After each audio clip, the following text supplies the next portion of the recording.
Hello?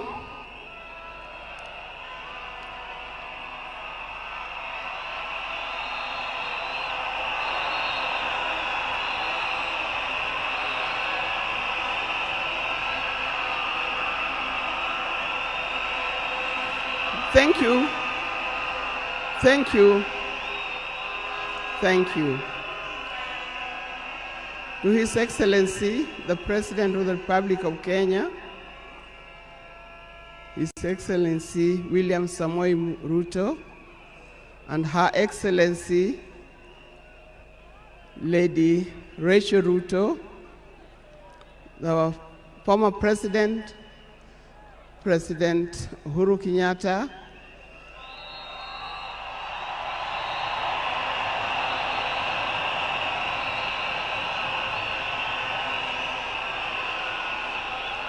the visiting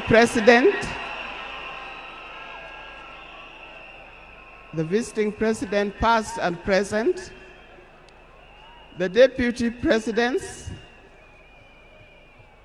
all distinguished guests, ladies and gentlemen, and watu wetu wa Kenya kwa jumla, hamjambo. Today is a very unique day.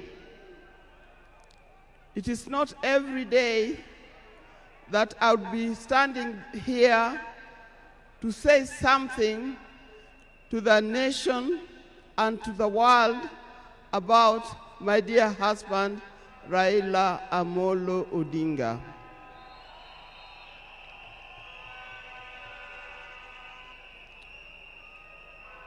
For those who don't know me, I've got a very long name.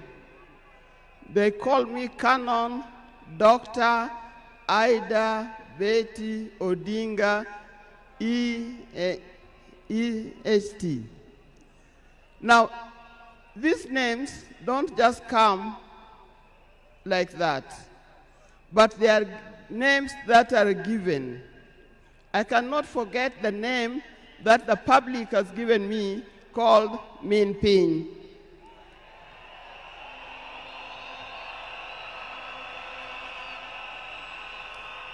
That name is a very heavy name because it is a name that puts a lot of responsibility to the owner of that name. I'm also gotten the name of Peace Ambassador. And for that reason, even before I say something else, I'd like to say something about peace. One thing that I know that Raila stood for, and he keep on repeating, is that we need peace in our nation, we need peace in our homes. And peace will not survive in a situation, in a chaotic situation. For that reason, I appeal, today I appeal, let us mourn Raila in peace. I know you are all concerned, I know you are all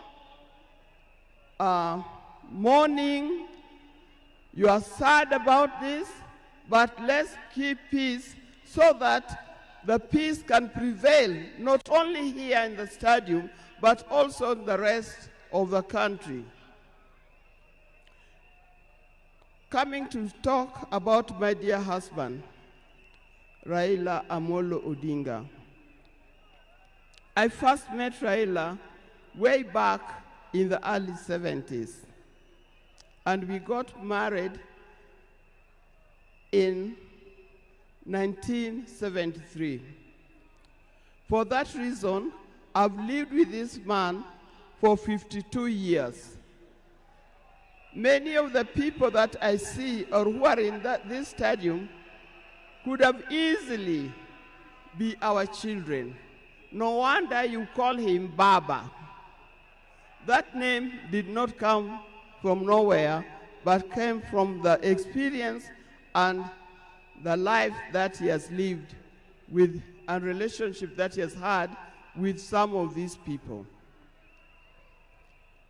During our union, we were blessed by 4 children. First, we had the first child was called Fidel Castro Odhiambo Odinga. When Fidel was born, I was a bit hesitant the way he gives the name. I said, why do you call him Fidel? Then he said he was a great admirer of Fidel Castro, and therefore he named his first child Fidel Castro Odinga. Later, we had the second child, Rosemary, and here again, Rose is the name of my mother, and Mary is the name of his mother. We combined the 2 names together, and we called the child Rosemary.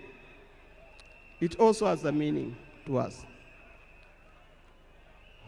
When it came to the third one, and he named after his best friend and his cousin called Raila Kembo, with whom they shared the name.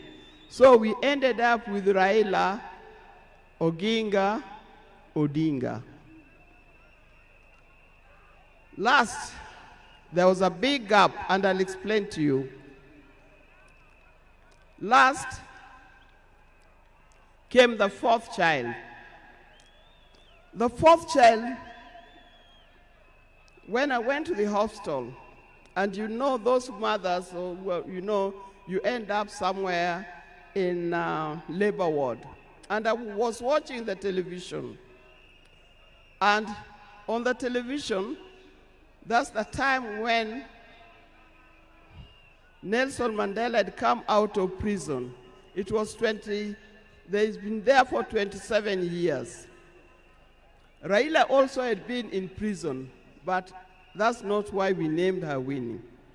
And I was watching the television, I could see Nelson Mandela and Winnie Mandela holding hands as Mandela walked out of the gates of the prison. By then, I didn't know what kind of child I was going to get. But then I said, if it's a boy, we'll name him Wilson Mandela. But if it's a girl, will be Winnie Mandela. And therefore, Winnie Mandela arrived. And that's the 4th child. I see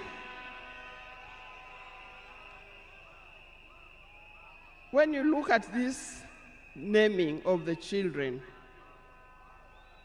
I know these days you can name your child anything that you want, but I'll appeal to those who are still having babies.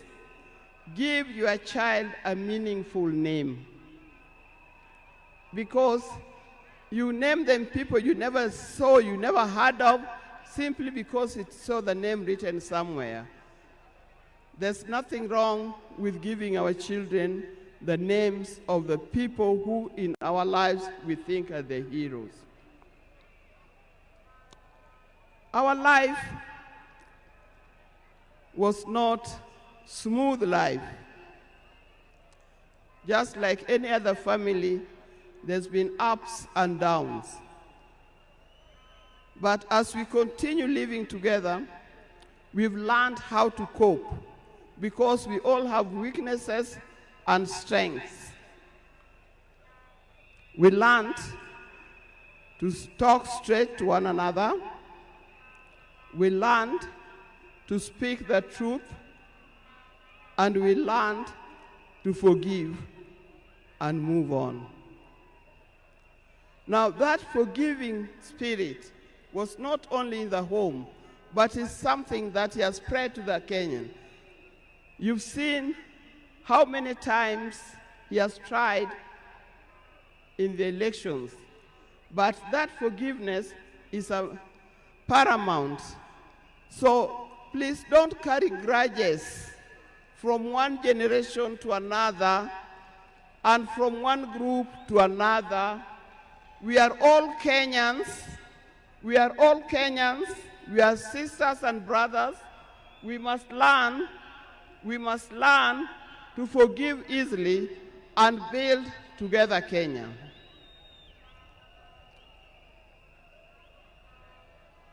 Towards the end, I'll not say everything. I would like to say everything, but time would not allow. And a span of 52 years is not a short time. I hope that when I get another opportunity on Sunday, I'll be able to say more. But one thing that he kept on repeating to me is that we must urge Kenyans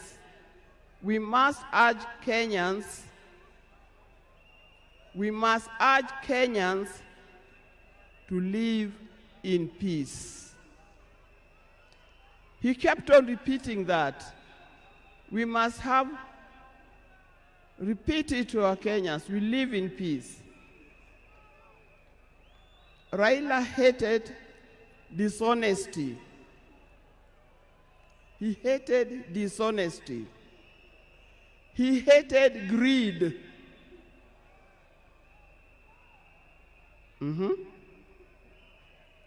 The greed that have affected the main fabric of our society. The greed that leads to stealing from the public coffers. The greed that leads to corruptions. That's the kind of thing that Raila would not have liked to see. So, you people, you Kenyans, I'll tell you more. But I thank you. I thank you, those who have come and those who are watching us from other places. I thank you for standing with this family. I thank you for being here for us. And I thank you for helping us to mourn Raila. May his soul lie in eternal peace. And for the people of Kenya, I wish you well, thank you, and may God bless you. Thank you.